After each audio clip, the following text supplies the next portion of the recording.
Hello tanks and tankettes, and welcome to what is a comparatively rare sight these days, one of my own World of Tanks replays.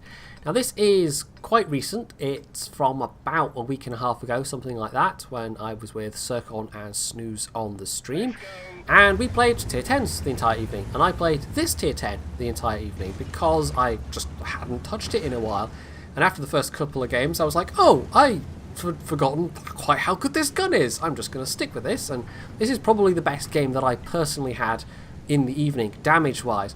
But as a game itself, well, it proved to be rather a long, hard slog. Now, the tank, apart from the gun, is not bad, but I think a lot of people would just rather have the Chieftain, because the Chieftain actually existed.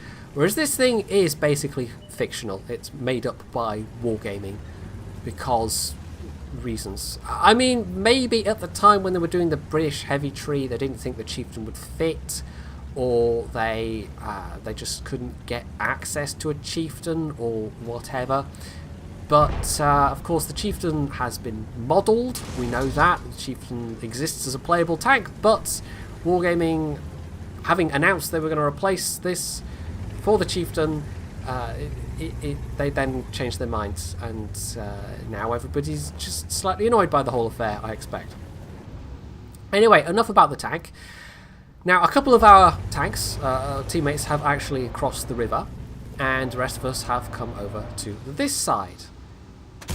But, as we're going to rapidly discover, not a single enemy tank crossed the river. They all are over that side. They're all on the 1, 2, 3 line. A couple of them are closer to their cap, defending, but as we're rapidly realising, the fact that nobody's crossed in the north there, the majority of their tanks have gone down to the castle area, and that means our tanks that are there are screwed. They are going to be completely outnumbered, and unless the enemy team is playing really passively, yeah, they're just going to storm over those guys with no problems whatsoever. So I immediately reversed course and actually went back to try and get myself into a position where I could at least, apologies for my phone, probably Vodafone spam, they keep spamming me with messages, where I could at least try and give some fire support, get some damage done before our team just gets completely annihilated, because they're at least spotting for me right now, even as they are dying rapidly. So here's this gun being put to use, although I was trying not to hit that IS-4, but yeah, it's even with wasted shots like that, you get enough ammo and you get a good enough rate of fire that most of them actually went where I wanted, which was quite nice. Now the IS-7 that started moving late actually crossed the bridge, and that's as far as he got, but instead of trying to back across the bridge, he just sticks in that position, unfortunately, so he's probably screwed as well. Can't do much to help him, but I can still at least use his spotting to get some more damage done. So I am already probably at over 1,000 damage, in fact probably getting close to 2,000 damage at this rate, because this is just a really nice gun. Just a really, really nice gun. Now that's the first time I actually get spotted, and it was probably by the, I don't know, it might have been the WZ-131, or it might have been, well actually it wouldn't have been that AMX-30, I don't think. Although maybe it could have been, I don't know. Anyway, doesn't matter. So the IS-7's gone down, and now I'm the front line, basically. But given how they've been playing thus far, it would be surprising if they tried to rush us, because they have not been playing badly at all. They've put us at a serious disadvantage, because they were in a position to defend their own cap, but they've also completely wiped out the people that tried to push across. But they know at this point that we're going to be defending our cap from this side, and that's going to be a slightly tough proposition, trying to push across as our team tried to do. So in the north there was a Conqueror and M103, but they're dying at a rate of knots, and so that just leaves this group of us down here in the south. Seafalcon and Snooze in medium tanks. There's an ST-1 and a Torty, and there's artillery. There's also a T-49, although I don't think he stays alive for too much longer. I can't remember offhand though. And then there's me, and I decided to hole up here because I've got a fairly commanding view of the bridge, if anybody does try to push across. If anyone tries to get across the field to ford the shallow bit of the river, I'll have a very good shot at them. And more importantly, I'm artillery safe. However, it's a bit of a kind of a limited position. It's very defensive. I can't do that much from here. It basically relies on enemies trying to push into me and trying to get shots on them. Now, I can also get shots into the middle area, the middle bridge, so that is also going to be very useful. However, this is the stage where, I mean, we are badly down on numbers, but because of the nature of Erlenberg, it's all now just bogged down. So, I went out and bought a Gazette. Yes, I did. It's been ages since I've done one of these. So, the first thing I wanted to... I mean, I'm only going to mention 2 bits of the Gazette, and the first was quite amusing. It's the police file column thing, and it's got 2 separate bits of, you know, about current police campaigns. One of them is to do with a speeding campaign that they've got going at the moment, and the other is a month-long campaign against illegal hair coursing. But what they've done is they've done the speeding thing as the headline, and then the hair coursing thing as like a sub-headline. So it makes it, at first glance, it all looks like it's part of the same story. So it reads, thousands of drivers reported or warned, with the sub-headline being, Police Scotland focus on hair coursing campaign. So there's thousands of drivers that have been warned about hair coursing, apparently, according to the Gazette. I'm not going to read the article, I'm just going to assume that's what it's about. Anyway, but no, the main thing that was quite interesting, that it's probably the most interesting article in the Gazette this week, to be quite honest, is about the 75th anniversary of RAF Stornoway and RAF Benbecula, which were 2 very important air bases for the RAF in the Atlantic, or, well, covering the Atlantic in World War II. And if you don't know, I happen to live on the Isle of Lewis, which is in the Outer Hebrides, it's northwest Scotland, so Stornoway is a bit closer to me than Benbecula, which is further down the Isles, but they were both rather important, and it was actually quite an interesting article. So I'll actually read some of it to you, because it's a nice bit of history. I like learning about local history like this. Let's see. The late 30s saw attempts to initiate air services throughout the UK as passenger aircraft became safer and more reliable. In Scotland, services to the Outer Hebrides group of islands were started by Scottish Airways. Without established landing grounds, any available flat stretches of grassland were used, and this is how both Stornoway and Benbecula started life. In the case of Stornoway, the existing golf course at Melbost, just outside the town, provided a suitable site, whilst what was to become Benbecula, a landing ground was established at Ballyvanich. I'm never quite sure how to say that name. Anyway, so basically, they landed their planes on the golf course at Stornoway. Yes. Just as services were becoming established, the outbreak of war in 1939 brought them to an end. But these established landing ground sites would serve the war effort in the service of the RAF. From 1940, both Stornoway and Benbecula saw the start of an ever-growing influx of RAF personnel and aircraft, along with a steady improvement in facilities. Both airfields became official RAF flying bases in 1941, hence this year's anniversary, although offensive flying operations commenced from Stornoway in 1940. In the first 3 years of the war, the aircraft types available to the RAF to conduct anti-U-boat and convoy escort patrols were limited in both range and offensive capability. At Stornoway, it was the Avro Anson and Lockheed Hudson, and Benbecula even, it was just the Hudson. However, as the war progressed, when both British aircraft production production increasing and the availability of American-produced aircraft, more suitable types became available to operate the long distances required to counter the U-boat menace. At Stornoway, these types were the Armstrong Whitworth Whitley, followed by the Handley Page Halifax, and in Benbecula, the B-17 Flying Fortress, followed by the Vickers Wellington. So these were big planes. It wasn't like little, it wasn't flying boats flying out of Stornoway Harbour.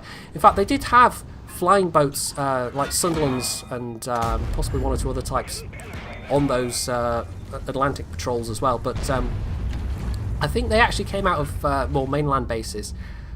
Here they actually used airfield-based aircraft. So anyway, where was I?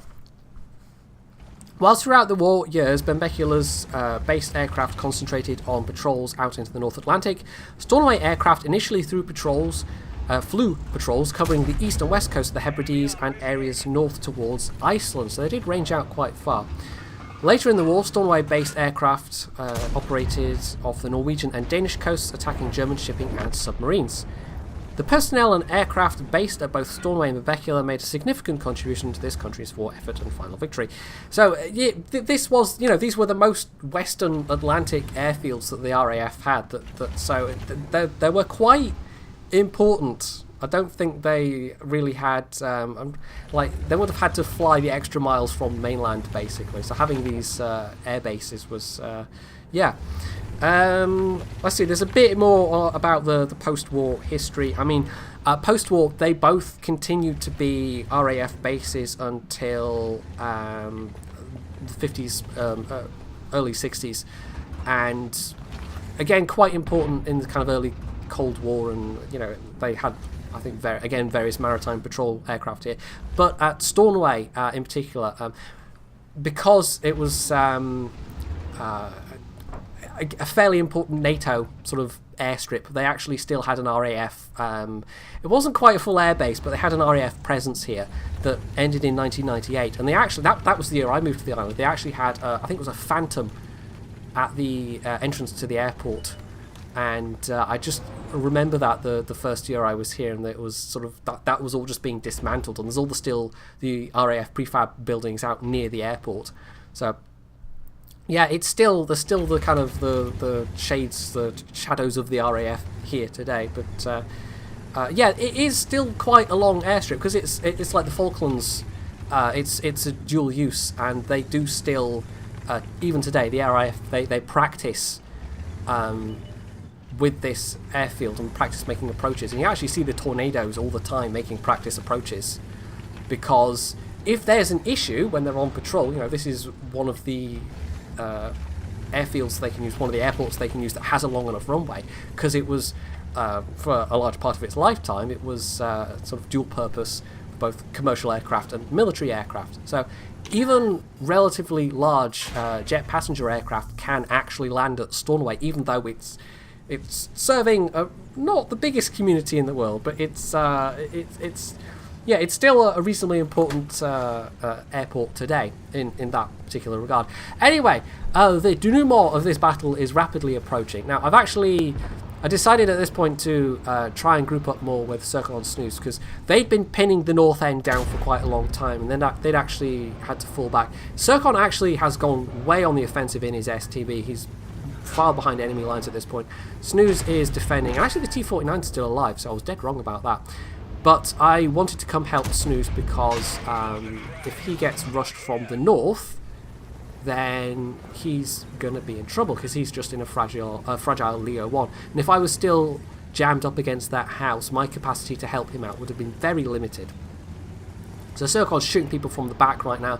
I'm trying to get some shots on this Jagdpanzer. And there we go, between myself and Snooze, we took him out rather nicely. The IS-4's still down there as well, but... oh, no, that bounced well. There's that IS-4 side armour. It's very, very tough. Actually, the IS-4's side armour value is actually better than its... like, if you look at the raw armour value, it's better than its frontal armour value. So the IS-4's down, to Circon, in fact, who got the guy from behind. And so we know where the remaining couple of enemy tanks are. And we know where the enemy artillery is liable to be as well. So it just remains to see if we can't take them out. Now, the T-49 does a little bit of damage, and Circon actually ends up sniping the Type 4 Heavy. Circon's shooting was absolutely on point in this one. The Leo PTA is there, but the Bat Chat has actually flanked around, and that caught me completely out. Should have guessed that that's what he was going to do. But anyway, bounced one, and missed a shot myself. There's one that went in, and okay, there we go, I got a shot in. Set him on fire, which immediately extinguishes. He's going to kill me, but that's fine. I've left him a one-shot kill for Snooze, and I think he's got at most one shell left.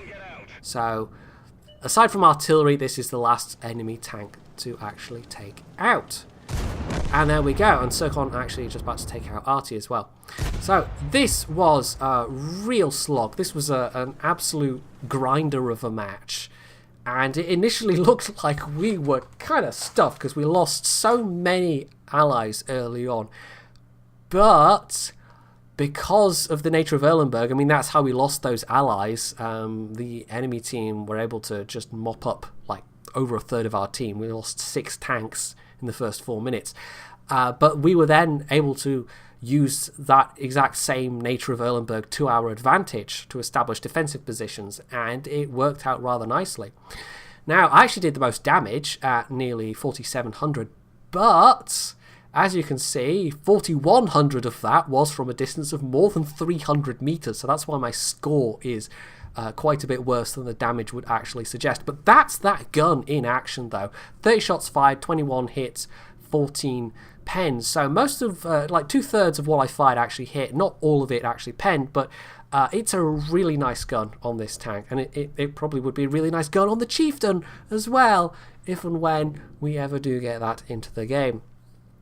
So there we go, a rare sight these days, and hopefully you found this this bit of Gazette history interesting as well, because I actually certainly did. I was already aware of some of it, but I hadn't known the exact dates, and the fact that they initially used the Melbost golf course, as it was then, as the landing ground was actually quite funny. But yeah, there are places on the islands where flat land is in short supply. Not so much in Lewis, but Harris particularly. Yeah, other places are just like, you go further down the Hebrides and it's very flat indeed. So anyway, if you enjoyed this video, you can hit the like button, you can leave any comments below, you can sub if you aren't already, and as always, stay tuned for more.